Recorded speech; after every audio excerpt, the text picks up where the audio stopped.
Hey guys, welcome to the Ember Think Tank podcast. I am here with Truman, James, and Karlyn. I'm Kevin from Engineering Politics. I'm a conservative content creator. Everyone knows and loves those guys because they're just so full of joy and new ideas and open to everything. So that's me. We don't have James, you enough want to? Yeah, right. James is actually the founder of Ember. James, you want to introduce yourself? Yeah. So I am James Darian. I have the best taste in shirts here, and I'm looking forward to this conversation. All right. Karlyn Borysenko. I'm just along for the ride, and I'm knitting. Truman, host of the Return to Reason podcast, and I do other things, including stuff with these guys.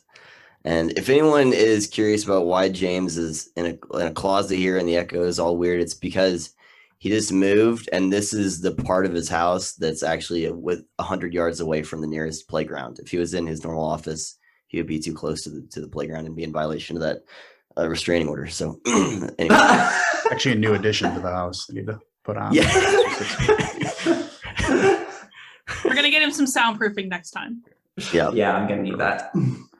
Awesome. Well, so today we didn't have a full panel last month, but James had a really good conversation with Never Known. Never Known. There we go. I think of the Technotive committee.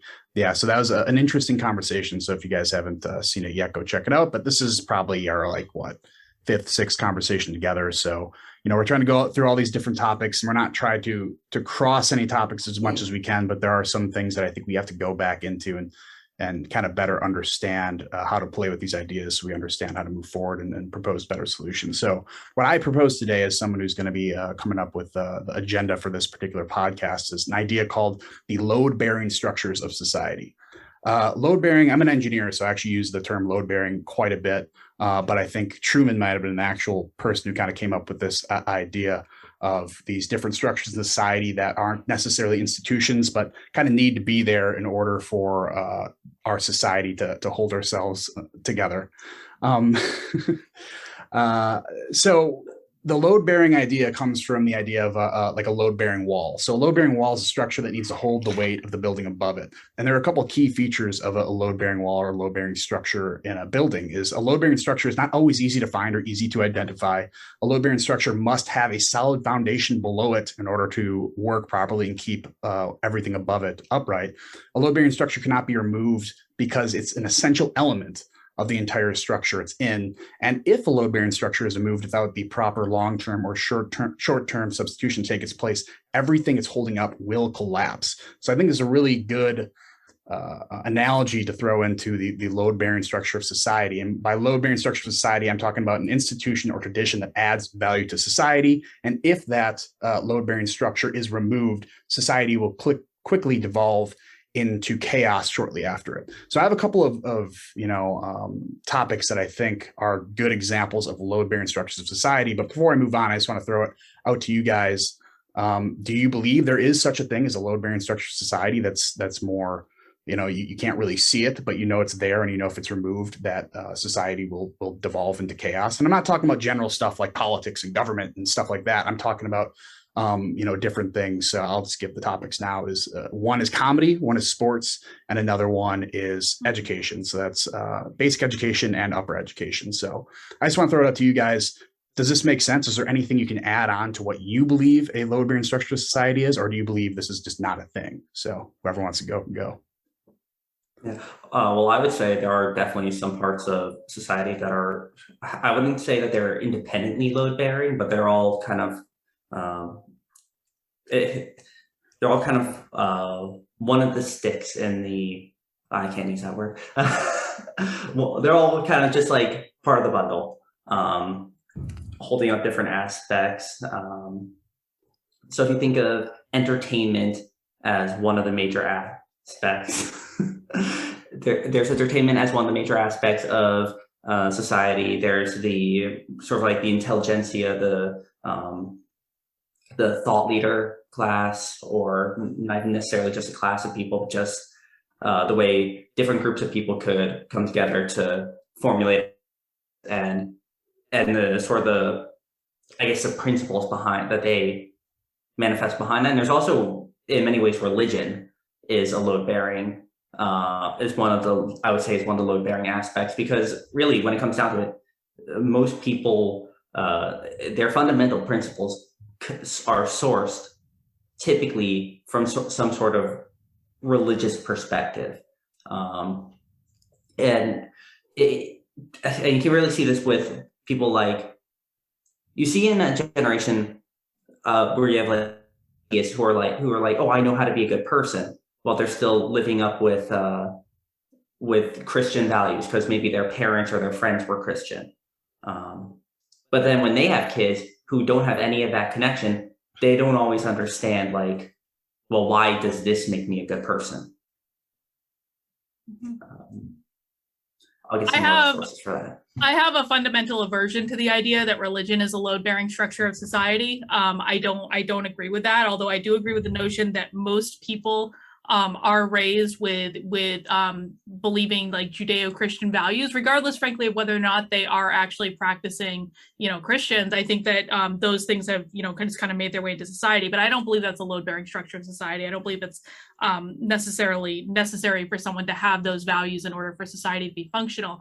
I do think that I agree with the idea of comedy. I agree with the idea in general. I think maybe my apprehension about agreeing with it fully is more in identifying the categories and making sure the categories are really clear, because like take comedy, for example. Okay, I buy into that, but I feel like it's like not just about comedy. Maybe it's about expanding it to the arts or entertainment or, things like that, like things that entertainment's probably the best way to put it. Things that entertain people, things that people make that emotional connection with, which I think people make an emotional connection with different elements of entertainment or the arts or things like that in ways that they don't make emotional connections, possibly with things like sports or things like the news or things like, that are just more like, factually based. So I do think like if there are load-bearing elements of society, I do think one of the key attributes of those things is going to be that emotional connection that people make with it, because at the end of the day, human beings make decisions from an emotional basis, whether they think they do or not. Karlyn, what would you say about, because you're a psychologist, so I'm curious about what you would say about sort of for an individual to be healthy, there's kind of the concept of mind, body, and soul is what I've heard for it. Would you be able to elaborate on that from like a psychological a little bit? I would not say like so how are you defining soul? Soul, I would say, would be like R&B music. Haven't you seen the movie? As well as like I would think values, principles, core identity in a way. See, that's not how I would define someone's soul. See, and this is why I think it's important to ask that question. So for someone to be psychologically healthy, I do believe like there's a mind-body thing. I also believe there has to be a connection to something larger, a collective consciousness, if you will. But I'm not saying Christianity. I'm not saying any specific religion. I am saying like connection with some sort of higher consciousness. And that doesn't mean I necessarily think like, I think atheists can be like reasonably healthy people.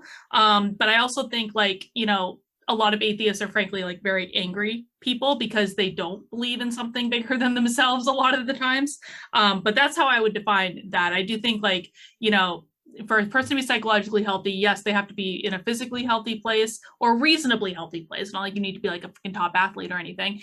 They have to have their perspective in order. They need to have like a generally see more positive in the world than they see negative in the world. I think the addiction to anger and outrage is something that is a deeply problematic part of our world right now on all different levels, on all sides of the equation. And I do think there's something to be said for seeing yourself as part of a larger collective in however you define that larger collective. And I don't necessarily think there's a right way to do this. This is why I have such an aversion to like dubbing Christianity as the thing, right? Because I think Christianity is great for some people. It's not great for other people. And I think that people need to figure out what works for them the best. But I do think some larger recognition of, I'm part of something bigger than myself is important.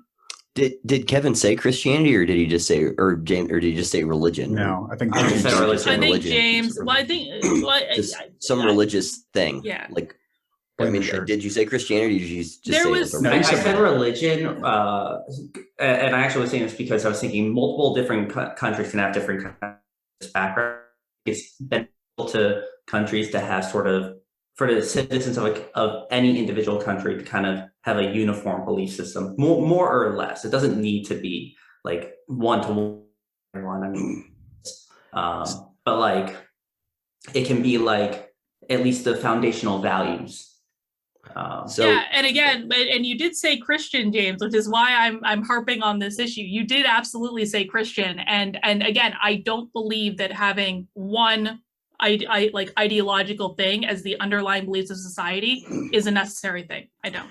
So let's sub out the word.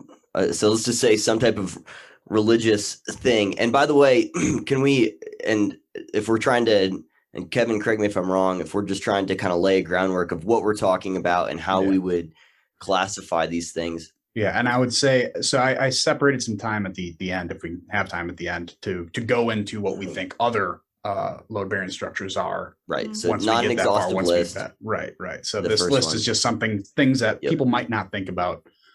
So- And also just, I said that a load-bearing wall has to have a solid foundation in order to hold up whatever it's holding up. I think you might be able to put religion inside the foundation as well. So I do think there's a bit of a difference there, but I don't want to get too far into the weeds into Right. different load-bearing structures. So would we say at least that with these things, because one of the other ones I thought of, and I will talk about at the end, but just that I think goes along with what you were talking about there a little bit, or all of you guys were talking about, was a justice system that feels legitimate enough that most people think it's perceive it as just or have buy-in with it. And so I think the same with whether it's a religion or some kind of unifying ethic or values. It just, so like what Karlyn said, and I've heard Dave Rubin talk about this and lots of other people, especially think about like early IDW days, like some of those bigger like conversations where they would say, of course, societies can have individuals that, deviate from some of these like norms and would be the exception to the rule.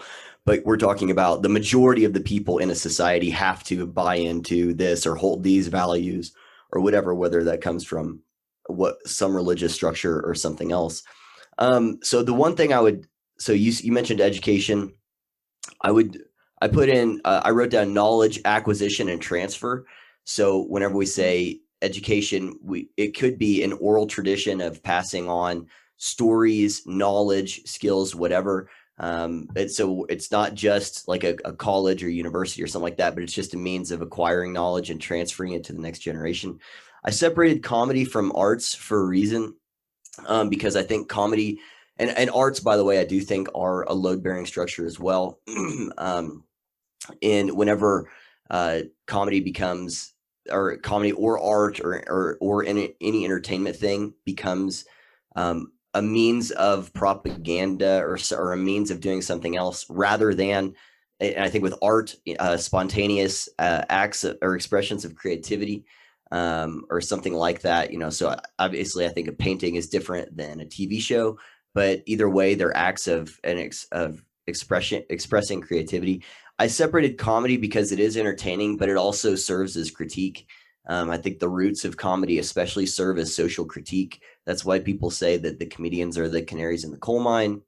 The jester was the only one allowed to tell the truth to the king. And whenever the court jester was killed, then that meant that there was something wrong with the kingdom. And so I'm not saying comedy isn't entertaining also. It's absolutely entertaining. I mean, Kevin and I have been talking about whether it's Letterkenny or watching all the old Comedy Central roasts, which are just, absolutely amazing.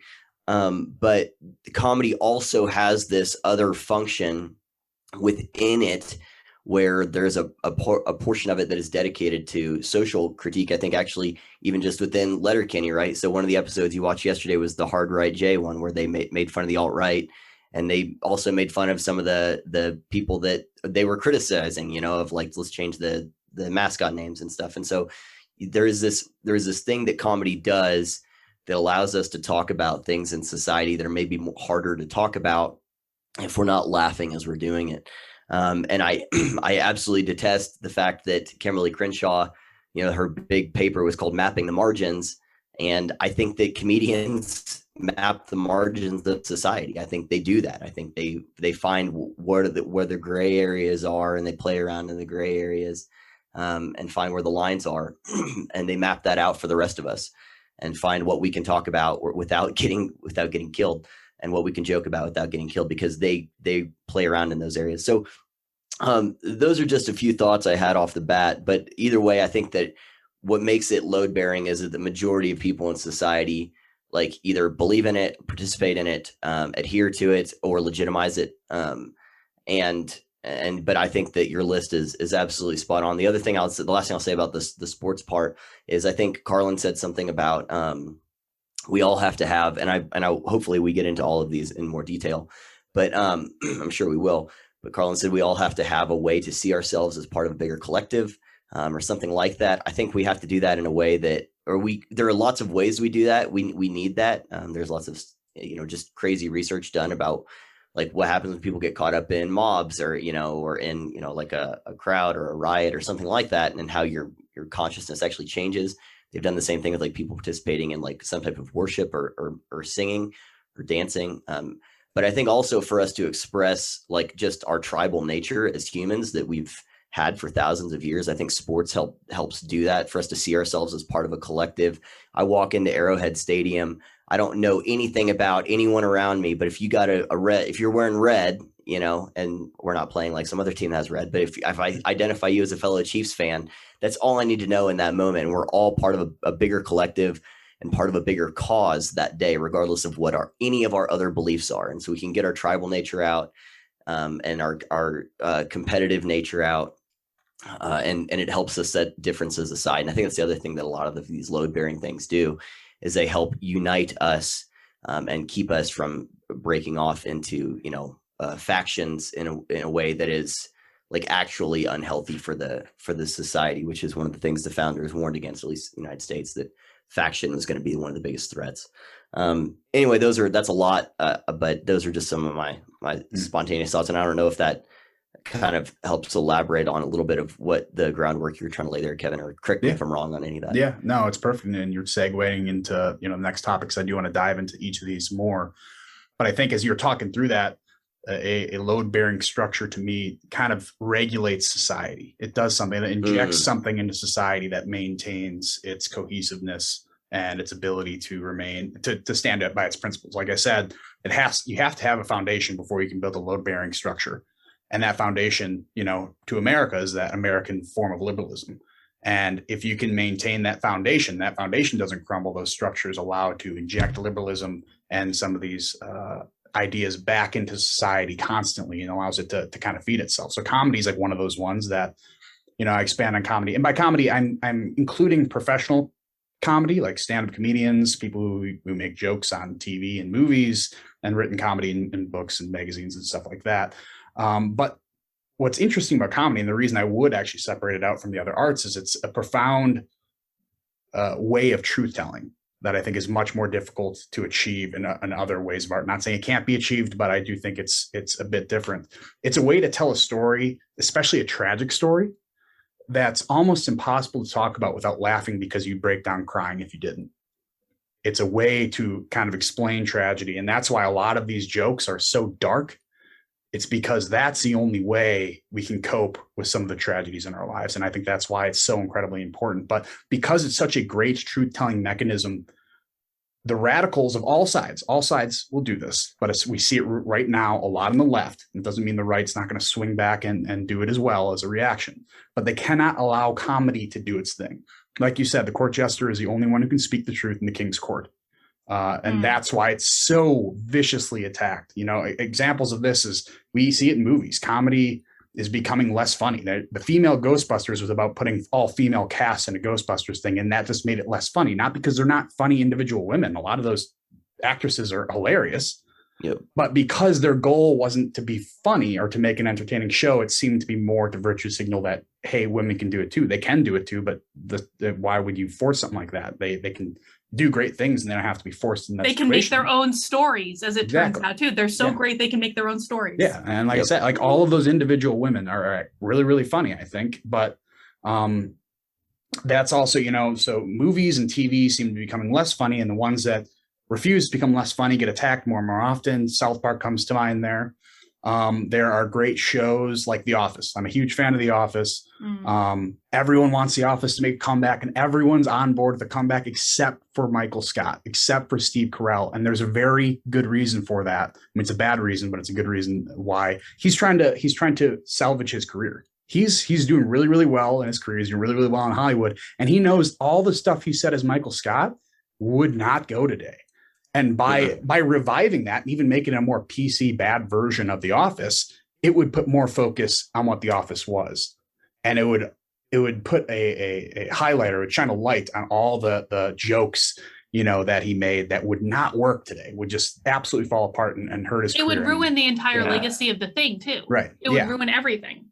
Yeah. So, I mean, you can say it's a good reason that he's not going back, but it's also like, you know, so sad that I think that's the actual reason he's doing it. I think he's not going to reintroduce Michael Scott into the world because he knows that's going to take him out, I think. You know, we've seen it with comedians like Kevin Hart getting canceled from hosting whatever dumb award show. And, you know, so I think with comedy is kind of like a special place. It is those profound truth tellers who can tell the truth about tragic stories in ways that it's very, very difficult for other arts to do it. Like you said, Karlyn, I do think that other arts certainly can be their own load-bearing structures, but I think comedy is a special one, at least something that I identify with a lot more. And so I want to give it to the floor now. And, you know, what are your thoughts on comedy? Do you agree with me? Do you disagree with me? You know, what are your opinions on it? Well, comedy kind of serves a couple purposes. On one hand, it's a pressure release valve. So it enables people to release their stress. I think sports even do a bit of a similar thing, though that's not, I wouldn't say that's more of a main function for them. But so going back to kind of what I think of load-bearing structures, I think there's kind of aspects of society that they need to hold together. One would be you need the pressure release for built up tension in the society. You need something to build up and maintain and even help flourish the foundational values of the society. You need things to help the society grow, both or mature, you could say through like technology or wisdom, you could say. So that's kind of what I think of when I think of load bearing. So looking at comedy does have that ability to speak the truth, be it tragic, be it even a way to acknowledge your own sins in a way. And I think that's kind of an important aspect of it is you're able to acknowledge the things that you do right or the things that you do wrong and move forward. And I think, and as you lose comedy, you really, in a lot of ways, lose the ability to acknowledge the stepping stones that allow you to improve, that allow you to admit your own faults. So in that sense, that's why I would see it as being a vital part of a society. I wouldn't necessarily say that without comedy there is nothing.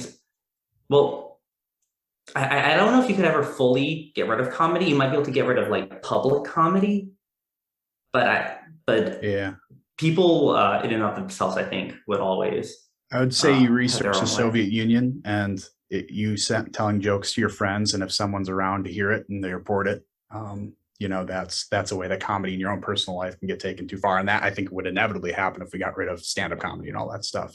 But I do think a really, really important observation you made is it's a release valve.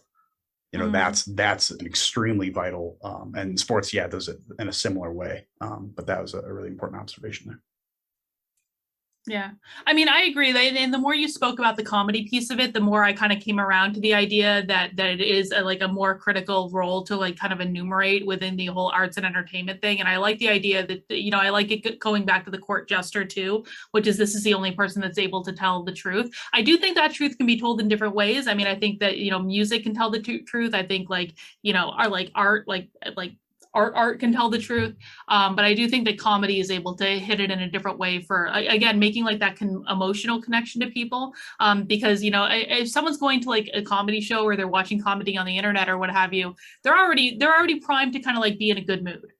Right? Like this is something that's an enjoyable activity. So they're going to be going in with a more open mind, and maybe even comedy. I mean, I don't like maybe even comedy could be used more in a way to like red pill people. I don't know. Well, I think it does. I mean, I think Ryan Long does that with his stuff. Yeah, you're right. Is absolutely Ryan Long's video about how the SJW or the woke person and the racist have the exact same beliefs from like last summer was absolutely amazing because what that inflection point was. Who's the long-haired red guy? The red long-haired guy. Oh, I know that guy. Yeah, JP Sears. A great thing. I think Andrew Schultz does a lot of good stuff like that. But yeah. So a few examples of that I thought of about like because I identify it like I can talk about comedy all day every day. I love it so much. So the truth telling one, I just want to like, is it okay if I kind of just give some examples of just maybe 3 different things that we discussed here? No. Okay. No. I'll give you 2.5. 2.5. All right. Give me 3 steps and I'll take 2.5. And then we'll see what happens. So the truth telling one, so Dave Chappelle has what I think is one of the best jokes that I've ever heard. And in his Sticks and Stones special from a few years ago, where he talks about, he goes on this whole thing about how men should not have an opinion on abortion, about how it is a woman's right to choose, and going on, and everyone is on his side. Then he immediately he turns and says, however, should you decide to keep that baby, I should not have to pay for it. My money, my choice. And he goes on about how like, if I don't get a say in whether or not you keep it, you don't get a say in whether or not I want to pay for it. And then then the way he concludes the joke is he says, my money, my choice. He goes, I don't know. He said, and if you think I'm wrong about that, then maybe we're wrong. And he said, I don't know. I'll let you figure it out. And he leaves it there and he goes, but that's just a way of just like getting people to think. And I mean, that's all it is. He's like, if I'm wrong, then maybe we're wrong. And I think that is one of the best jokes in terms of getting someone to think about a topic that is serious through an amazing punchline and premise, and the truth telling one. The dark humor stuff. I was listening to something yesterday where it was actually, so Kevin sent me a video of Norman, I think it was Bill Burr on a TV show or on a morning show. And then the next video it recommended was Louis C.K. telling a bunch of stories. And there's one about how he went to Moscow in the early 90s after he'd been writing for Conan O'Brien for a while. And he was getting burnt out of just being, writing and doing what he was doing. And he heard that Moscow was cool because the wall had fallen recently and it was nuts. And he just tells these stories of just like how like different it was, like how isolated he felt there and all these in tunnels, and like a waiter like sells him a Diet Coke on the side and then quits his job. And also this is super funny. And then at the end, he talks about how like he's in this underground tunnel that connects the subways together. And there's a person like playing a violin. And he's like, and because people are so impoverished there, like the person playing the violin in the tunnel is probably like the second chair in the Moscow orchestra or something, And he's like, so you want to listen to that person and support that person. And he tells the story about this like roving gang of children come through, and one of them talks to the guy playing the violin and just provides him some shoe glue because the guy's shoe is just like a flap, and he gets into it. And then at the end, he said because the whole time he's talking about how isolated he is. And then he said he makes eye contact with the guy who is playing the violin, and the guy is just dirty and he's miserable, and he looks at Louis C.K. and Louis looks at him, and then the guy just like smiles and then starts kind of chuckling. at the circumstance, and then goes back to playing the violin. And Louis said he started laughing too. He said that was the only person he connected to there. And he said the reason was because it was a reminder of that even when life is so miserable and it's so terrible and circumstances are hard, it's still fucking hilarious. And that's how, and he's like, that's the story. That's all it is. It's a good reminder. And you know, there's that saying that you've heard, like Jews have, especially when they talk about the Holocaust or just their history, they say we laugh because otherwise we'd cry. And so that's why they have to have a good sense of humor during those times. And the pressure release one that I thought was really good. Just another example. Sorry, I always think of just examples of these, and I can think of 100 more, to be honest. But so Greg Giraldo is one of my favorite comedians. He died, I think, in 2010 or 2011. And no, it might have been 12. It was either 12 or 11. Patrice was 11, and I think Giraldo was 12. Something along those lines. But anyway, and there's a special, you can find this on YouTube. It's called Give It Up for Greg Giraldo. Comedy Central did this like kind of homage to him. And it's really good. And they talk about how, so when they were going to do the Flava Flav roast, that was around the same time. It wasn't long after Michael Richards went on that rant, like where he was like being a racist to a guy in the crowd and was using the N-word. And so there was a lot of like tension around racial comedy at the time. And they talk about this in the special or in that special about Greg Giraldo. And because he was the first person to get up there and at the Flava Flav roast, and he gets up there and he dives right into it. He dives right into the racial stuff, but in a way that's funny, and everyone is laughing. And he was able to ease the tension in the environment because people were like, how are we going to handle this? Because we're roasting Flava Flav, you know, and Ice-T's there, and Snoop Dogg, and Cat Williams was the host of the thing, and people didn't know how it was going to go because of how racial humor had been kind of handled and talked about. But he didn't shy away from it. He actually just handled it really well. Like one of his jokes was that the first thing Ice-T bought, Ice-T, you fossil, the first thing you bought with your record deal money was your freedom. Like, and he just goes, and they're all laughing, and he was able to release that pressure that people were feeling after what had happened with Michael Richards, and to show that you can do this in a way that's funny. I think Patrice O'Neal also has some bits about that in the same way. So anyway, those are just things that come to mind of just like how vital it is to be able to laugh. I mean, that's what Kevin and I were talking about this last night. We were working on our outline for F.A. Hayek, and I think we just spent most of the time just talking about funny shit that we've been watching. And like, it just feels good to laugh. Think about how hard it's been to laugh over the last couple of years, and how hard the left has made it to laugh over the last couple of years. And like, whenever you step out of the political stuff and step out of the culture war stuff and just take a break and watch The Office and watch Letterkenny or watch a good stand-up special and to laugh, it feels like I did. This is the last thing I'll say. I watched Tropic Thunder a few months ago because I hadn't like watched anything funny or engaged in anything funny, and I watched Tropic Thunder and I'm just like dying laughing because the movie is absolutely hilarious. And I even ended up making a post afterwards about it on Locals of just like, it felt so good to laugh again. I had not laughed like that for a while.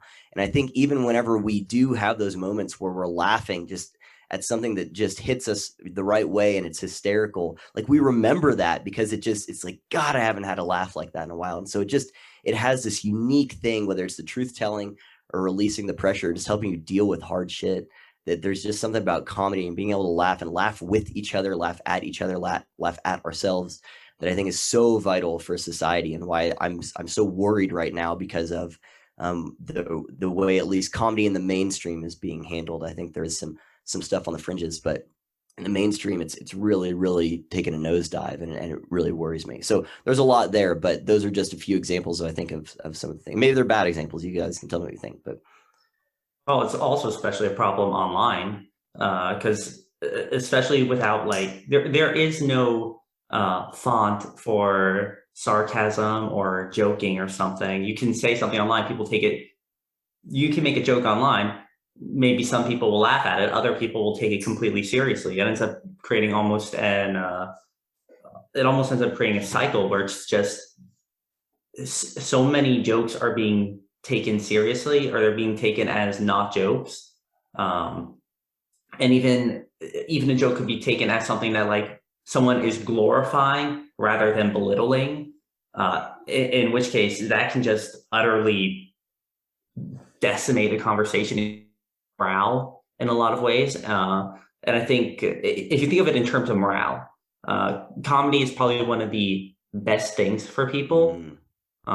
It's something that really just it uplifts people. It helps people get through the difficulties. It helps also just.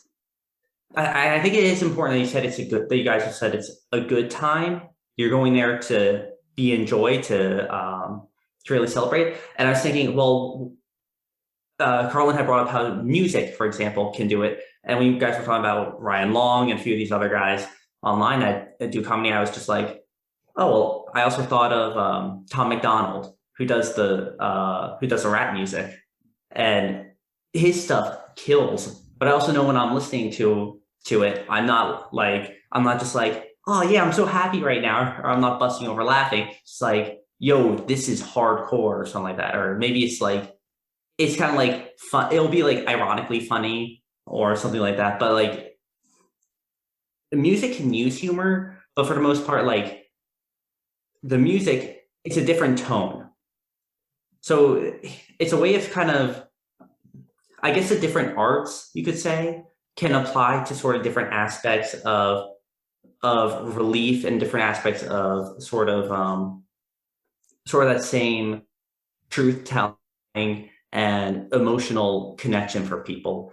So like maybe you just want to, like when you work out, you like going hard to like Eminem or like grunge or something that like works you up, gets you heated, and then you get all that pressure out.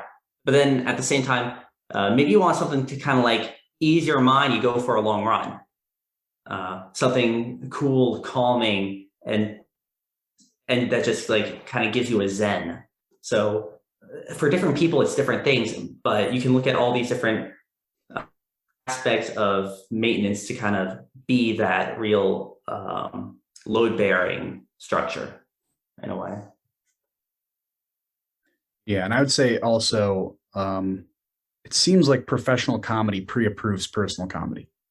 If Greg Giraldo can't make a joke, like if he can't make a joke like a racial joke in a time that racial jokes are not really acceptable, it makes it a lot harder to make a racial joke between you and a friend. So I think that professional comedy kind of pre-approves our comedy. So once you take down the professional comedy, like if you can't make that joke as a professional, it's a lot more difficult to make that joke just between you and a friend. So I think it's vital, at every level. But I also wanted to end all of these because I know we're going to be running short on time, but I wanted to end all these quickly with, what do you think is the best way to reinforce the structure or to make sure it doesn't fall down? And to me, the best way to reinforce comedy is because professional comics kind of pre-approve everything we do as interpersonal comedy, is stop apologizing. That's the biggest thing. Stop apologizing. And I'm talking about people who do not need to apologize for a damn thing. And I'm also talking about people who probably should apologize. Louis C.K. is a guy who probably should have apologized about something, but did he owe you or me as a part of the general public an apology? No, he didn't. He should apologize to the specific people he wronged. And if the public says, oh, what about your apology? You should have just said, F off. I owe you nothing. This is an apology I need to make to a specific person. But that is something that comedians, I think, need to do. I think that anyone in professional life kind of can work this, method, but it's just stop apologizing for being funny. Stop apologizing for being subversive. Stop apologizing for telling the truth. And I think that'll save comedy. Yeah, I agree with that. And I actually really like that you also in that enumerated, frankly, the difference between like a public obligation and a private obligation. Like no one has an obligation to make a dramatic public declaration of their repentance when it comes to an individual relationship or whatever happened there. So no, I agree wholeheartedly that it's going to be about like stop apologizing. But then I also think there's an obligation on the audience, frankly, who enjoys this type of thing or does find it funny, to step in and say, like, if someone's getting canceled, No, not on our watch. And I think the audience has an obligation there to defend the things they like, defend the things that make them happy, and stand up in the face of adversity, even if it's going to be something that like their friends don't support. Who cares? Stand up for what you like. Enjoy life. If you like comedy, then don't feel bad about it. That's one of the we were talking about James Lindsay's Only Subs before we started recording. He has an entire episode called "One of the Best Ways to like defeat the woke is to enjoy your life." Yeah, is to stop letting them like ruin the things that are fun and enjoyable and make us laugh and just bring us some kind of collective enjoyment or even just personal enjoyment. Is just to enjoy your life. And I think what you just said is so important there. Of like, stand by those things. Like, I think that's one of the things that has made it where Dave Chappelle and South Park, are not canceled, is because and I think the same with The Office, where they're like, no, like, this is funny. Like, get the hell out of here. Because they've tried those things. People have taken shots. People have taken shots at all of those things. And even Louis is not, is not nearly as bad as he would have been if he didn't have a lot of people that supported him, including, by the way, people that were fellow comedians.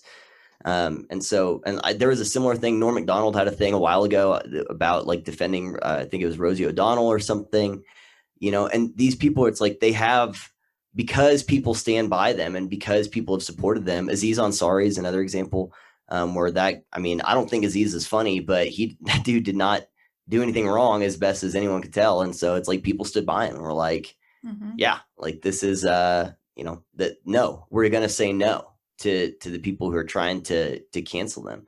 And so I think, yeah, having that support and part of that is just like, them not apologizing, especially if they don't have a public obligation, I think is exactly right. But then for us to not apologize for enjoying them or for supporting them, it's like they might not owe a public explanation for stuff, and for us to not feel the need to give a public explanation or an apology for enjoying their art or enjoying their comedy.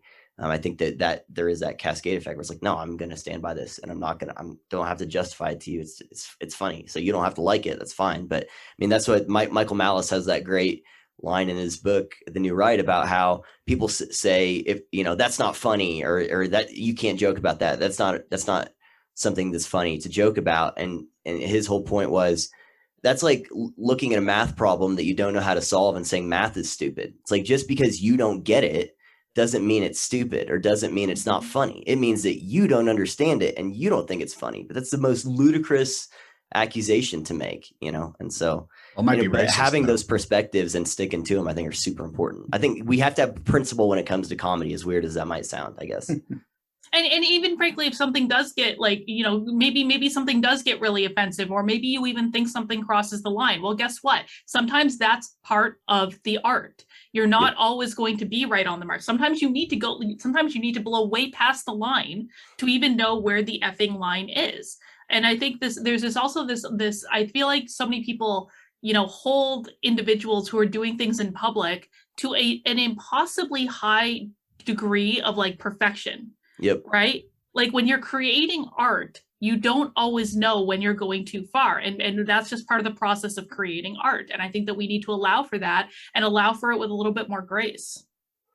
Yeah, I think it's Bill Burr has a thing that he's talked about that, where because him and I love listening to comedians talk about comedy, about how much harder it is to do exactly what you just said about workshopping jokes, because people bring cell phones in and they'll record you. And it's like, I'm workshopping a joke. I'm trying to map that margin or figure out where that line is.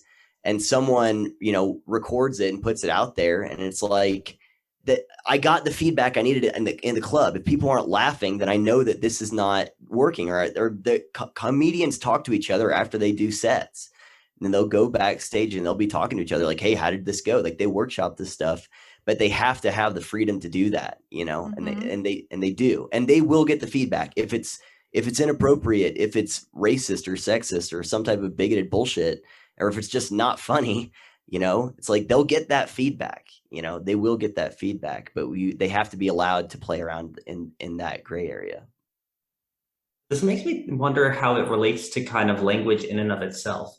I had a conversation with someone the other day, and I was talking about my master bedroom, and they said, "Oh, you can't call it master anymore." Just like, excuse me? It's like, yeah, no, you have to call it the primary bedroom. It's like master. Should have called it the bedroom. Big Daddy bedroom. Like, no, I'll call my bedroom in my house whatever I want to. Thank you. Yeah, no, and they've been doing this with I noticed this a couple like a year or two ago with in computer programming. They were complaining that the way parts of the computers communicate with each other, one is called a master, the other is called a slave, because one's the brains and one's kind of just doing the work. Yeah, they replaced that with parent-child because I've had a lot of software that's had that, and I'm like, damn, even me, I'm like, oh wow, this is hard to watch, but yeah. I actually have language at the end. I plan on asking if there are any more of these structures, and I think language is number one at the top of my list of things that are actually a load-bearing structure in society. I mean, like this proper English language, because if you speak a different language, it will build, a different neural pathways in your brain. So I do think it's pretty important. Yeah. How can we discern about whenever it comes to comedy? How can we discern when we should really be worried? So like where are we at right now in the health of comedy as a public like load bearing institution? Where do you guys think we're at? When people I'm worried. Yeah. So when people take the stance of Robin DiAngelo recently did and said how comedy is just a way for racists to talk and put their ideas out in public, that's when we have to worry. I actually do think comedy's in moderately good health, depending on what space you're looking at. I do think there's some good stand-up out there. There's also some examples of some awful stand-up that we have to proclaim is brave comedy, just to be PC enough. But comedy is going to be a hard structure to take down, I think, but it's a very, very vital structure to remain up. Yeah. Well, what was I about to say? Think of it from like, I worry about the language going on with comedy, and how those two relate to each other, because I'm thinking like there are words that are becoming more difficult to use as the PC culture kind of shifts, and it made me think if comedy is like the load-bearing structure for language, then I would say the language itself is like kind of like the mast on the ship. I don't know. I mean, I think the answer to like, words becoming dangerous is to continue to use those words. You know what I'm saying? Like, but I also think I also think like, I think that comedy is in danger, and I think that the reason it's in danger is entirely because of the pandemic, just because there isn't a lot of it going on. Like there are no new movies. Well, there are, I guess, new movies coming out, but like they're few and far between. Stuff is not getting made. Comedy clubs aren't open. If they are open, they're only allowing people in who are vaccinated. So it's. I think like I would actually be a lot less concerned about the state of comedy, I think, if there was just more of it being made. Yeah, I think about it. I think that's a good, because one of the things that I ask people, and I'll ask you here in a second, but it seems to me that there are parts of, so if you're like society is comprised of a lot of different little microcosms, right? And these different segments. And so there are places like where comedy does not exist, right? So like, I mean, this is almost 10 years ago when Jerry Seinfeld said he won't go perform on college campuses anymore. Like comedians don't go to college. So that's a place where comedy isn't taking place. I don't think it's taking place in the mainstream. I think what you said, Karlyn, is right. I think even prior to the pandemic, like it wasn't happening. Like I try to think about when's the last like funny movie I watched, like new movie that came out that was funny. And I cannot remember. I mean, it might've been, I want to say there was something other than that, but like, I don't know the last movie that I really laughed at that I thought was really funny. There was like a new movie. Same with TV shows. Like we used to have all these comedy TV shows, and that was like what the lineup was comedy shows. I would go. It was I remember Thursday nights I would watch The Office. I think so. The Office was Thursday, and then so was Community, and I think Parks and Rec was on Wednesday. And there was other comedy. I think South Park was also on Wednesday. But like the number of comedy shows we have seems to have like dropped off precipitously. Like I can think of like 2 shows that are on right now that are funny, that at least that I think are funny, like Letterkenny and Rick and Morty. Those are the only like new shows that I think are actually funny. And I think there's probably a few others, you know, that people like. I think that F is for Family one that Bill Burr did was pretty funny. I guess South Park is funny. But yeah, but like it just feels like like you said, Karlyn, the volume is shrinking. But on top of that, there are segments of society, like it used to be that comedy was in most places, and now it feels like it's not. Like there's a lot of places that it doesn't exist, and the places that it does exist are increasingly like few and far between. And so, and it just worries me that there are people who are just like, they don't have that. They're not growing up with these funny shows. The kids aren't like actually seeing stuff that's funny. They're this new generation. Like, what are they watching that's funny? Like, you know, maybe some YouTubers or something that they think are funny, like Logan Paul or some crap. I don't know what they watch, but like, or TikTok videos. Like, that's not comedy, you know? Like, so I don't know. It feels like it's shrinking, and people are watching The Office more now than it was when it was actually on live. So I see think people so many are Dunder finding Mifflin shirts, dude, and kids wearing Dunder Mifflin shirts. I see it all the time. Yeah. So I think there's an outlet there, and I don't want to stick in comedy for too long. We got like 25-ish minutes left, so I want to make sure we get on to another one. Although, yeah, I could talk about comedy all day, but yeah, it's certainly under attack. I think comedy's always going to be under attack continuously, but there are just times in which it's going to be much stronger, and those times are always the times in which it's best to silence the truth for one group that's in power. That is always when you see comedy get attacked. Yep. And it's super important. I think a measuring stick is going back to the courtroom jester. So the jester is one person who can make fun of the king. He's one person who can tell the truth and make all the jokes. I guess you could say you can kind of metaphorically judge how at risk comedy is. You could sort of say, well, how many people are rejecting the jester, or how many people are saying that are starting to blame the jester or make complaints about it. The biggest risk time is when the king wants to do something about the jester. When the king himself is saying, I don't like you, off with his head. So like, could we sub out king for establishment, like the whatever like the institutions are? Yeah, I would say establishment. So if we're saying like you see establishment, you could say like other roles, whatever. Yeah, I don't even know if I'd say establishment. I would just broaden it out to power, because as much as I hate the phrase "speaking truth to power," that is what that paradigm is there. Yep. Yeah. But yeah, so like we had the D'Angelo saying that comedy is just racist speaking. That's an insane viewpoint. How many people are listening to her and believing that viewpoint? A lot. The people educating but they were the already next generation. But they were already convinced anyway. It's not like she's preaching to her choir. Like there were no new converts from that. You know, they already believe this stuff. My concern is with her pointing that out, they're going to aim their ire in a certain direction that is going to attack comedy specifically, instead of just broadening and attacking everything that doesn't fit their narrative. Yeah, it directs the attention. Right. Yeah. So I was thinking, and how long before someone like the president says something like that? He won't remember. Yeah, that guy. I'm not worried about that. Yeah, I'm not worried about him personally. I'm worried a bit about the effects of anyone in his cabinet really having that kind of a position, though. No one is listening to them.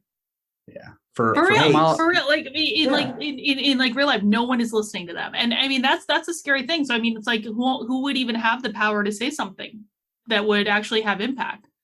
I mean, honestly. Yeah.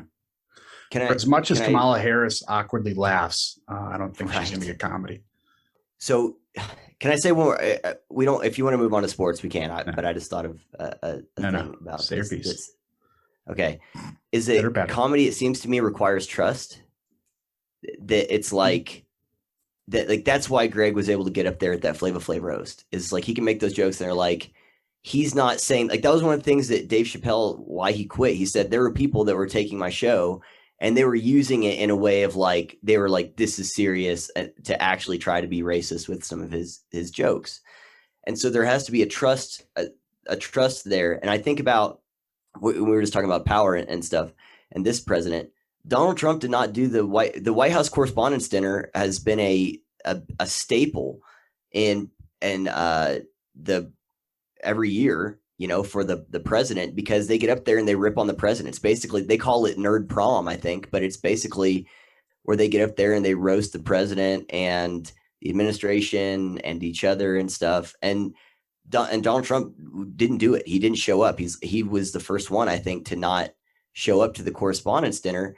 And I think the reason is simple, is because they had shown that they were not going to like tell jokes in good faith, like good humor. That's why you see these roasters, you watch I think that's why roasters are such an amazing just thing to watch, where these people get up and say the meanest shit imaginable about each other, but then they hug. And then, or at the end of the thing, they'll be like, I mean, you watch the roast of Bob Saget, like Bob Saget is literally getting teary-eyed whenever Norm Macdonald finishes his set and talking about how they're friends and they love each other, you know?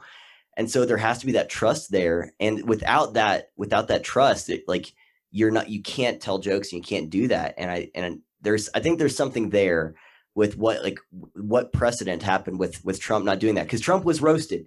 He had a roast of himself. Like Comedy Central did a roast of Donald Trump in like 2011. And so it's like that. So that guy does self-deprecating humor, but it was, I don't trust you guys to make these jokes about me, you know, in good faith. And so he didn't do that. And so I don't know, there's something that like, there is a trust component there that I just thought of, that I don't know what you guys think about it, or maybe there's nothing there, but where that's part of what makes it like how it functions and makes it healthy, is it like it helps facilitate trust, and it also requires trust. And I don't know, is there I something, think when someone's walking there, you, or am I just talking out my ass? I would say when someone's walking you down the path to a punchline, you have to trust them a little bit, especially when it's an elongated joke. So I think even a small microcosm, like you have to trust the person walking you down the joke to get you to the punchline, that they're actually going to deliver on what they're doing. So I think even in that little space there, you have to have a bit of trust. But I do believe in the more broad sense that you're correct, that there certainly requires trust in there. And maybe that's, you know, why it's breaking down from the inside, is that the trust is not very high right now.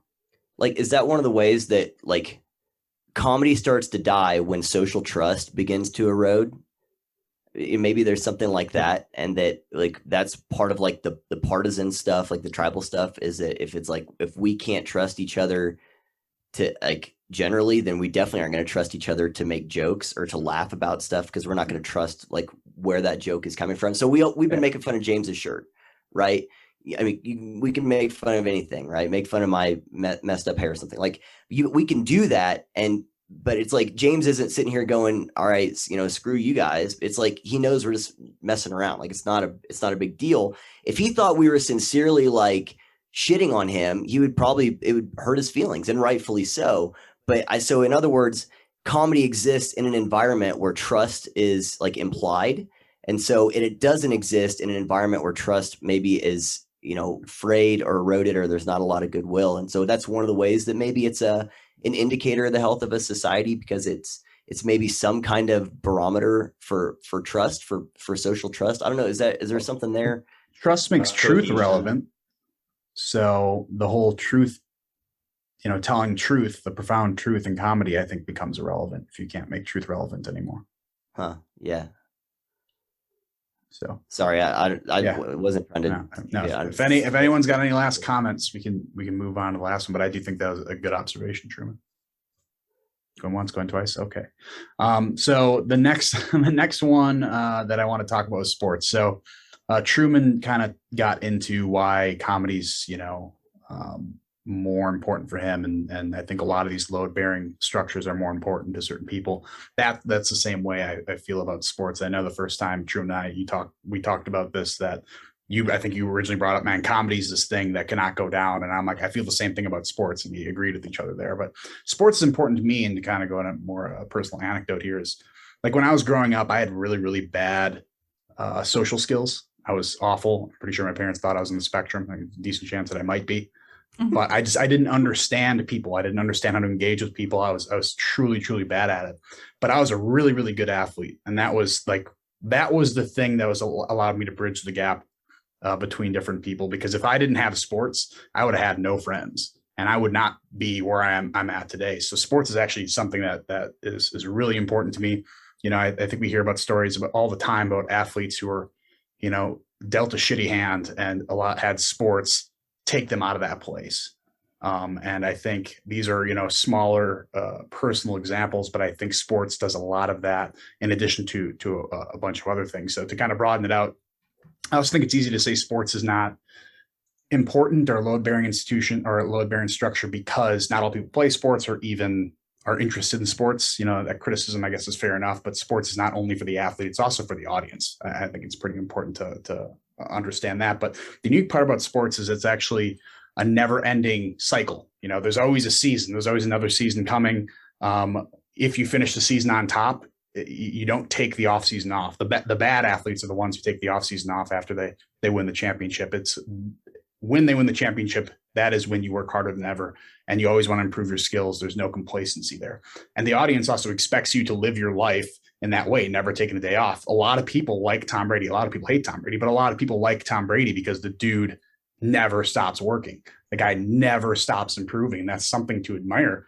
And I also think, you know, you look at a winner, if you win, that just means you work hard. If you lose, that means you also need to work harder. It's important to see how athletes win and lose, because no one likes a bad winner. No one likes a sore loser. If you lose, you accept the defeat and you ask yourself, what do I need to do to improve for the next time? If you win, you compliment the other guy, you take your praise, and then you come back stronger next season. If you play a team sport, I also think there's differentiation between the team sport. You learn teamwork, you learn how to play as a team. If you play an individual sport like track or something like that, or MMA, you learn how to be better than you were yesterday. A lot of people who fight MMA especially says, I'm not trying to defeat my opponent. I'm trying to defeat the person who I was yesterday. And that's the best way to train for an MMA fight, because you can't really train with the other guy. So I do think there's an important differentiation there. And then also, I think something Jordan Peterson has talked about this several times, but I listened to a clip with him on Jordan Peterson. I love what he says here. So I kind of paraphrased it. He says the great athlete is very similar to a great person. They're both exceptionally skilled at what they do, and they also try to expand their skills at all time. So, you know, again, the first thing, they're born with this, you know, they might be born with it, or they have this skill. The second is to improve, and that the great athlete and the great person actually care very little about what they're born with. They only care about expanding their skills to make sure they're better. But also, great athletes and great people push their skills to enter a new domain of development. The audience is there not really just to see a good all-around performance. They're there to see something that has never been done before or never has been attempted before. And I think that just the athlete, in order to do that, takes a lot of risk. And I think, like we've talked about before, when covering Hayek, what else requires risk? It's freedom. Freedom requires risk. Freedom requires responsibility. I think that's the risk part of it is one of those skills that needs to be built in to society in order to actually want and crave freedom and not forget about it. And the opposite of freedom is wanting that government sponsored security and safety. And that's what happens in absence of that risk and responsibility you want to take on. And I think also, fairly obviously, sports breeds competition, and competing against one another is the best way to improve society. And I think when sports turns into something else, especially when it becomes a game about who can politically grandstand the most, it ceases to have those effects, right? You actually saw a lot of people get behind the female soccer team who ended up losing because they're like, this is what happens. You don't focus on sports when they're losing in the Olympics. It's like, just focus on sports and you'd be able to do this. Doesn't mean you can't talk out, but when you make your whole game about politics, then no one wants to see that sport anymore. No one believes that they're watching something that actually is something to be admired. And I think that's just an important part about sports in general. And I think just like comedy is a form of entertainment. I think sports is a form of entertainment as well. But I do believe it kind of deserves its own load-bearing structure, if you will. So I'm going to hand it out to the floor to you guys. Like, what do you think about my observation there? Would you change it, or do you think sports is just not as important as I'm making it out to be? I mean, I think for me, I agree with you that sports are important. I think that sports can give people confidence. It can give people a place of belonging. It can do a lot of things. I also think, to go back to the point at the beginning, where I said that I think that people need to feel part of something like a collective that's like bigger than themselves. I think sports does that. I think it does it for people playing it, and I think it does it for people watching it. Like that's your team, right? And so I think that that's important as like a connective tissue. I also think that there's something to be said for the fact that like, I mean, obviously it depends on the sport, but like acts of like physical exertion are powerful in and of themselves. And so, one of the things we talked about just a moment ago is like who really like has power, honestly. Like if no one's listening to Biden, does the presidency have power and all this stuff? But like, I mean, like athletes who perform like great, like it takes, not just like physical power to do those things, but what they find is that like when you're doing, there was a book called Presence that came out several years ago, written by a woman named Amy Cuddy. And one of the things that she cites is like the Maori and like the Maori, when they were like, they had like a team in like, I don't know, I don't watch rugby at all, but they do the rugby team, I think from New Zealand, did this whole like Maori tribal thing before they started like even playing the game. And even just that act of like doing this thing where they're really like, they're doing this dance that are making them feel very powerful and they're acting very powerful, that in and of itself gives them more power for the activity. And I also think it has more power to bring people in a way that is maybe even subconscious. You don't even realize what you're responding to. So no, I agree with you. I think it's important. Could we, for sports, and I think you kind of touched on this, but could we say that like sports / just public competition, right? Because I mean, you said not everyone likes sports, but like there are people who. Yeah, I would consider chess club a sport. Yeah, I would consider other forms of competition a sport. So I'm really glad that you brought up chess. So I don't. Well, I went to Catholic school and I was in the chess club, which made me like a jock. Of course you were. So I think there's just two thoughts I have on that, on the sports. And one is it does create that understanding. I immediately thought of the movie Remember the Titans, and how that was in 1971. It was telling that true story about, so Denzel Washington plays the black coach. That is a great movie. I've watched that movie 18,000 times. Yeah. And how they, they leave, they go to training camp. He says, we're not going to do camp here. We're going to go somewhere else. And they leave. And he pairs, this is 3 years after Martin Luther King was killed, 7 years after the Civil Rights Act. And he pairs them off and has them, with a black player and a white player to learn about each other, to develop the understanding. I've heard, I know, Kevin, I know you don't like Jason Whitlock, but I've heard Jason Whitlock say similar things. What you told me you don't I like Jason Whitlock. Yeah. Oh, you don't like Clay Travis. That's right. He's okay. Yeah. So anyway, but Jason Whitlock has talked about that.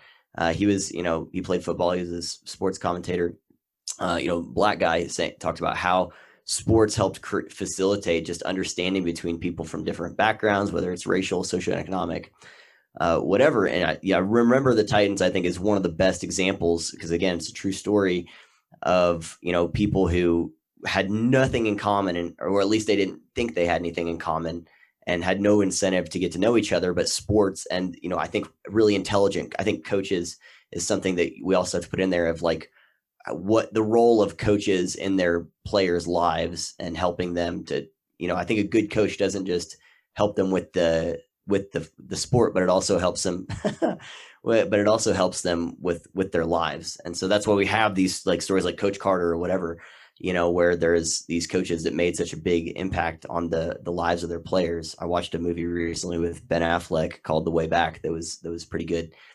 Similar fashion. So yeah, absolutely. It does create that bond and that understanding. And I think one way that we can tell when it's perverted, there's obviously this is a spoiler alert for The Road to Serfdom, but I immediately thought of chapter 11, which Kevin and I will be doing, I think, in maybe 2 or 3 weeks. But, he says, quote, I leave it to the reader to guess whether it was in Germany or in or Russia, where chess players were officially exhorted that, quote, we must finish once and for all with the neutrality of chess. We must condemn once and for all the formula of chess for the sake of chess, like the formula art for art's sake. And he's talking about like it became perverted in a system, because you were talking about what made me think of it is you said like it's not about the sport and playing it, but it's about grandstanding and these political things. It was that he's like, pick which one do you think it was, Nazi Germany or the Soviet Russia, communist Russia, where they said, no, it has to serve the party. It has to serve the message. It has to serve the propaganda. And we're already seeing that kind of thing where it's like, it's not about soccer's not about soccer. Football's not about football. It's about, platforming these messages and getting, the propaganda out there for, this prevailing or this increasingly ascendant worldview. And so, I mean, those are two entirely separate thoughts, but I think that they can't coexist. Remember the Titans and sport as a way of understanding each other. And then because of their mutual love of the sport and understanding each other and then going out and trusting each other on the field. That's another big thing that happens in that movie is I think it's the quarterback and he keeps getting sacked, because there's one player that won't block for him. And so they address that in the movie as well. And so anyway, it can't exist in the same milieu as, hey, we're just going to get rid of sport for sport's sake. This has to serve the propaganda, has to serve the message. And so, yeah, I don't know. Again, I guess I'm just thinking about the health of public competition and the health of sport generally right now. It feels like, I guess obviously that's why you picked it, but they're load bearing like comedy, but also it seems like there's something happening that's perverting it. I mean, Karlyn, was it you that talked about why the U.S. Men's basketball team, after they lost that first game, it was like the first game they've lost at the Olympics in decades. And I think you either tweeted about it or I don't think you did a video, but I think it was you that tweeted about how this is what happens when, there's psychological safety. Yeah. Yeah. So like when you integrate, and this is absolutely true in organizations, but I imagine it's also true for sports teams and anything else. Like when you integrate this woke nonsense into your daily business or anything like that, you're reducing the amount of psychological safety, which is essentially trust. If you are integrating ideas where you have to call each other out on your inherent racism or call each other in or whatever terminology they're using today, like that's going to diminish psychological safety. Psychological safety is the number one driver of team performance. That and ironically, I mean, there's a lot of research on that, but ironically, some of the best known research on that idea comes out of Google. They did a 2-year longitudinal study about this. I think it came out in like 2015 or so that said like, yeah, psychological safety is the number one driver of our high performing teams. Well, then Google apparently appeared to forget all of that when they started integrating this woke nonsense, or they weren't making the connection that if you're telling your employees or your team members to call each other out and to throw each other under the bus and to report each other to HR, that's not going to support psychological safety. So yeah. I don't really have too much I can add to this conversation. No, actually, I was saying this actually does remind me of, so recently while I'm at work, I like to kind of like play videos while I'm doing my thing. And one thing that I've really been that's gotten my attention lately, I've been watching these videos of video game speed run, like world records and also competitive gaming. I'm just like, well, if you think of sports as just general competition, even with oneself, like there's a lot of aspects of that can even stretch into this kind of way. It's kind of the mindset of it. And it really shows how it does a good job of building community. It teaches, and I think there's a part of it that teaches people to really think about if you're not the one competing in the sport, it kind of gives you an ideal for what someone who does hone their life in it is able to do. And it reminds me also of, to go on another tangent, of kind of the allegory of Superman, where Superman is the ideal American citizen. He literally is an alien that crash lands on the planet, grows up with a small mom and pop shop.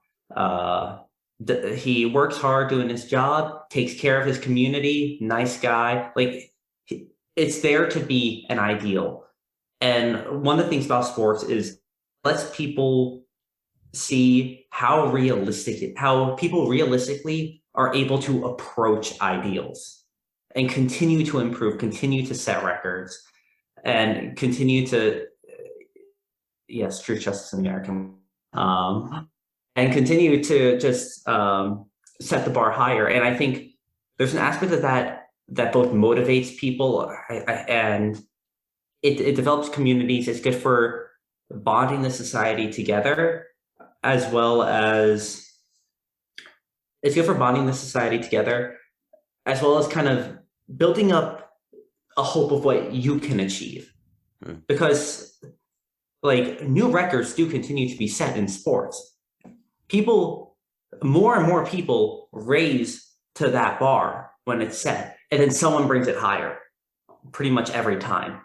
How many records are still standing from longer than the past 50 years in any kind of sport?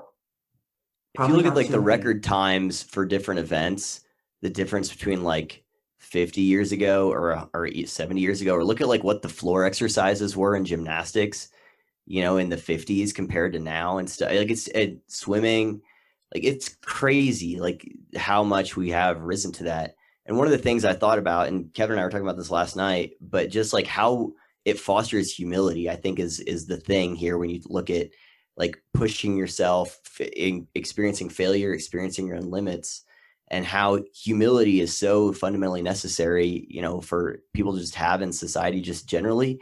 Like going back to comedy, like your ability to take a joke is I think one of the things that says a lot about you as a person, especially if it's a joke, poking fun at you, because it's like you're humble enough to be like, okay, I'm not above being ridiculed, right? And so sports does the same thing in that it helps foster that humility whenever you fall, flat on the ground. I think there's this like really great poster of The Rock. He did this thing where he's like holding two weights and he's looking in the mirror and it says, "It's me versus me."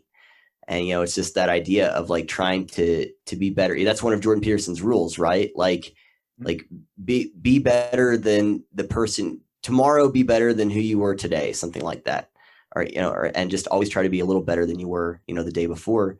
And competition in sports, I think in addition to helping foster understanding and trust, and even just for us to get out like our aggression and tribal, nature, and our competitive nature as people, I think it fosters humility, which is so freaking necessary, especially in leaders and in thought leaders. Anyone, if without humility, you're dead, because you're not. I mean, this is a whole thing that Kevin and I were talking about last night. I think we're going to talk about it in that our next Hayek video. But yeah, that's one of the things I think sports is really good at cultivating is humility. And I think participation trophy culture is what demolishes that. Because what is that? Participation trophy is meant to mitigate the pain of losing, and that pain of losing is important to humility. So that the trade-off that they're willing to take there is to make sure my kid's not sad at the expense of not being able to learn a life lesson. There's no watching the tapes. There's no watching the tapes if you got a participation trophy. Right. Yeah. And I think that's what's killing sports and to I guess move it along. I mean, what's your guys' opinion on the state of sports today? I can't imagine it's super positive, but if it's going in a negative direction, how do we fix it? How do we course correct? I don't watch sports. I have no idea. Well, if we're saying competition in general, I think people are looking for new outlets, because I think the major sports have completely lost their way. I mean, you can't watch, like, if they're playing Black National Anthem at like NFL games or NBA, NFL, NFL, and there's all this protesting and stuff, and people don't want all these distractions and whatnot.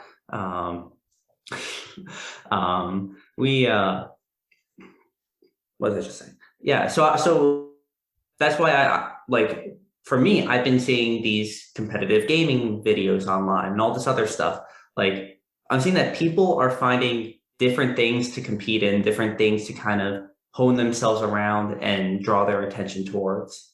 So I think overall, I would say we're still probably net down, but I don't think it's as bad as people who only look at the major sports might think it is, because there are other outlets, especially with independent people doing their own thing, where they're doing, where I think it's actually flourishing in ways. Yeah, I don't think it's healthy right now, man. I mean, I think the COVID policy for the NFL recently shows just one way, and that it's not healthy. Like, even if you just get out the political and the racial stuff out of it, like, I think it's just being so tainted with culture war stuff generally. I mean, the NBA is a joke.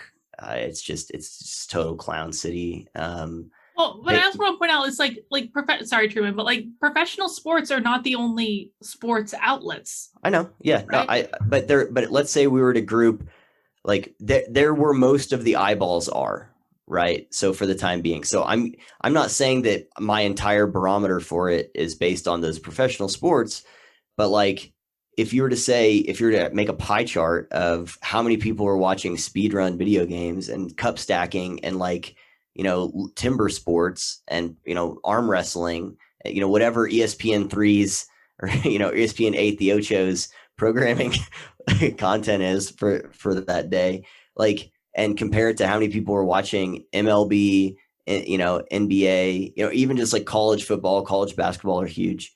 Like, it's way more people watching those things. And by the way, it's like that wedge of people watching those weirdo, like, random fringe things is going to increase. Even non-fringe things are increasing. Hockey has seen a huge uptick in people watching it. Same with MMA, because these are some things that aren't completely tainted by this crap yet, especially hockey. And so people that, like, don't give a crap about hockey are watching hockey. So it's like, I want to watch something, and I'm sick of having this, the message shoved down my throat. And so, but I am worried about, like, and a lot of times those things help set the standard for some of the other fringe events. And so, like, it trickles down into other things, into the more minor league things. And so, like, all of the way that the culture war stuff has just permeated. I mean, gaming is bad right now. That's what Gamergate was kind of a little bit about, the gaming industry, but, like, gaming generally, especially competitive gaming, it's very woke. If you watch, it's like around the stuff, or like the big MOBA games, those are like the major gaming competitions. Like, it's super duper woke culture. And so, yeah, I am worried about competition generally. And again, it's like, if it's not happening for the sake of itself, and it's not happening as a thing to help, we have to become a team. So we're going to do all the things that require us to become a team. So humility, understanding, whatever. And then we're going to go and compete, and that's what we're here to do. If once it starts to serve this other crap for people to just get their message out or whatever, like, then it's not in a healthy place. So yes, there are other places, but I think it trickles down from the major stuff down to the minor stuff. I mean, I could be wrong, Yeah. but No, I think there's certainly sports. So the NFL is not a sport. Football is a sport. The NFL is part of that sport, right? Yep. If the NFL were to fold tomorrow, it'd do irreparable damage to all sports, because Yep. people who are in college playing football in high school or playing any sport in high school looks at that huge profit-making business and says, they couldn't do it. What makes me think I can? So I think some of these, the NBAs, the NFLs, the MLBs, those big sports are, if they were to fold quickly, I think that's a problem. Now, I think the UFC, I think the NHL may have been doing some woke stuff lately, but the UFC is the one that seems to be completely bulletproof right now. And it's raising an ascendancy, and you see that, and, that's the way you kind of replace the structure of that load bearing, wall, if you will, before, the big one folds, because the big one right now is, I would say, certainly the NFL, and that's going super woke. Has there been any repeats of Fallon Fox in UFC? Like, any like repeats? Well, of I don't that think we know so. of. Exactly. That's what I was just about to say, because Fallon Fox we didn't know of for a while. Yeah. So, yeah. Okay. But yeah, so I know we're coming up on like an hour and a half here. My plan was to go into the next very, very small load bearing structure that is education. But we have beaten that dead horse several times. So I think we could probably save that for another day, or it's going to come out, I think, in future conversations. So if you guys are okay with it, I think we did a lot of good stuff here. I think ending the segments with how can we course correct, or what do we think the temperature is in all of these load bearing structures right now is super important, and maybe can get some eyes focused on this. Because not a lot of people think about comedy and sports as these load-bearing structures of society. And if they fell tomorrow, a lot of people are like, oh well, it's just sports, it's just fun, it's just entertainment stuff I do on the side. But people like me, if sports were to fall tomorrow, I would lose 99% of my talking points with new people. I would have to talk about the weather exclusively because I wouldn't be able to talk about anything else, right? Let me add one more thing onto the whole, like, what do we do with sports things before we kind of wrap it up, is that I think, like, like I said to Truman, like, professional sports are not the only sports. And so, like, everyone can take responsibility for getting involved in things in their own lives. Like, you can form a chess club, you can go join a softball team, or whatever you want to do. And I think it kind of comes back to, like, personal responsibility. Like, what are you doing in your local community to be able to create these things? And then just do that. You don't need professional athletes or the NBA or the NFL or the Olympics or any of these things to provide this for you. You have the ability to do it yourself. Yeah, and I think you can apply that to all load bearing structures too. I mean, you can apply that to comedy. You can apply that to education. People are doing it. I mean, you talk about education. If you want to learn more about it, go to Deb Villman's channel, because she talks about how you can do it and how that institution's falling apart, and you can do something about that. And that's homeschooling. That's teaching your kids how to be prepared for the real world, and not allowing this awful, corrupt infrastructure take your kids and try to replace your job for you. So certainly, I think you can apply that to basically all load bearing structures. So I think that's a good observation. But and people are doing this with the sports stuff. The numbers are down. Yeah. For the viewership for all of these things as they're going in this direction. So it's like people are opting out, and hopefully I guess that means they're probably at least maybe opting into some other things.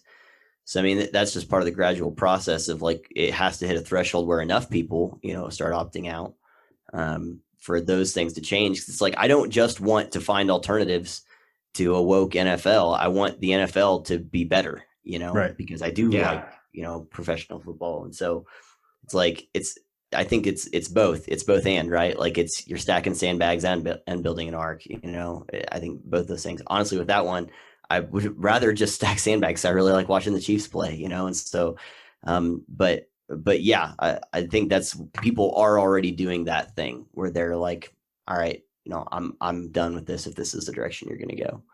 And hopefully they're opting into other things that are growing that. And then the things that are, have lost the plot are going to look at the other sports and go, what are they doing? That their numbers are going up, and maybe they'll try and mimic that. I hope anyway. Yeah. And I know, Karlyn, you have a heart out right now. Yeah, so I do you have to want to bounce. get any final statements? No, I mean, and you guys can feel free if you want to keep chatting without me. That's totally fine. But I do have a heart out. But I'm at kb.locals.com, and I thought this was a great talk. I'll catch you guys later. Thanks for coming, Karlyn. A good one. Thank you. Bye. All right, so we want to end it there.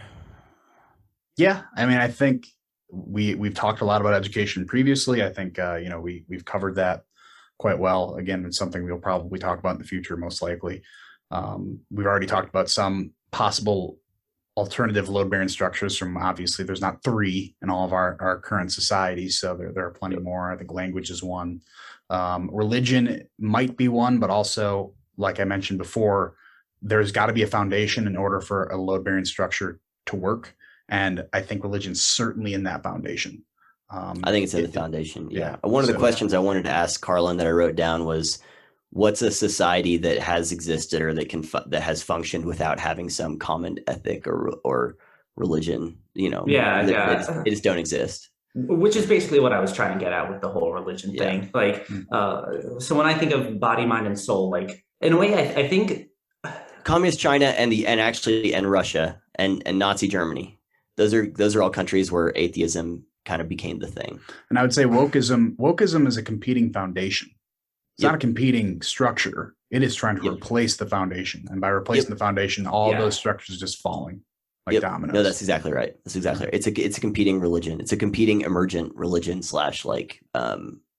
value hierarchy, 100%. Yeah. And then, like, observations made by many, it's not, woke is not counterculture. It's just anti-culture. Yep. It's there to eat. It's not there to change out different ideas. Yep. Yeah, so it might be worth considering what the differences are then between the foundations, between the load bearings, and between like the guiding posts, you might say. So think about it like this. Like this is the way that I conceptualize it is we would use this metaphor with whenever I was doing collegiate ministry is we would say there's a difference between like a cafeteria tray, like, you know, when you're in school and like a soup. So like if you look at your life and you have, okay, my job is up here, my relationships are up here, my family or sports or whatever I do is like compartmentalized. We would say you don't want like your religion, and in our case, like Christianity, your relationship with Jesus, to be its own little separate thing. It needs to touch all these other things. So it needs to be more like a soup where you have the broth is like your faith system, your faith ethic, and maybe the carrots are your work, and the noodles are your relationships, and whatever. But it's the broth is in every bite. It permeates everything, and I think that's what that foundation is that it informs how all of those other things are handled. It's a common value, a common ethic, a common like some type of value hierarchy that informs how sports are conducted, that informs how education is handled, that informs how comedy or what are these other things. And that ethic permeates in a way where it can or ideally ought to be felt in all of those other things. Does that make sense? So that's the way I conceptualize the foundation, is that it informs all those other things, and it's an aspect of all of them. Yeah, I like that. Yeah, there's the structure cannot exist without the foundation below it. You can't build a load bearing wall built on mud isn't going to be very useful. Or one might say a house built on sand. Ooh, what was that, Tupac? Just kidding. So I hope you guys enjoyed the conversation. Like Karlyn said, you can find her on kb.locals.com, on the Twitters, on the YouTubes. You can find Truman at returntoreason.locals.com, and My Mundane Mind on Twitter, and then just look at Return to Reason on you're on YouTube, you're on ThinkSpot, you're on Medium for written content. I think that's about it. Might be on Etsy somewhere, but probably not under that name. James Daring, my kitten mittens. Perfect. My pair didn't come in last week, so I'm going to talk to you after.